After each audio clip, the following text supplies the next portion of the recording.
खासदार संजय राऊतांनी महाराष्ट्राच्या परंपरेप्रमाणे फडणवीस यांना शुभेच्छा दिल्या आहेत। राज्याची लूट होऊ न देण्याची जबाबदारी फडणवीसांवर असेल असंही संजय राऊत म्हणाले। गेल्या 2.5 वर्षांपासून राज्यात दरोडेखोरी सुरू होती।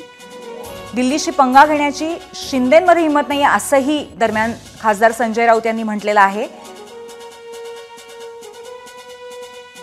महाराष्ट्राच्या परंपरेप्रमाणे आम्ही त्यांना शुभेच्छा देतो आणि यापुढे जोपर्यंत आपण त्या पदावर आहात तोपर्यंत हे महान राज्य जे महाराष्ट्र आहे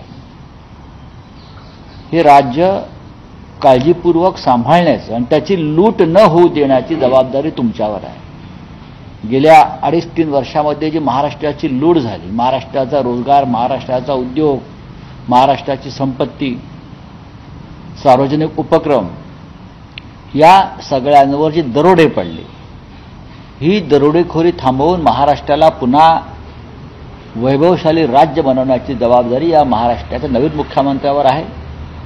त्यांनी जर अशा प्रकारचं कार्य केलं तर नक्कीच महाराष्ट्र त्यांना एक चांगला मुख्यमंत्री म्हणून त्याची नोंद ठेवेल। एबीपी माझा, उघडा डोळे बघा नीट।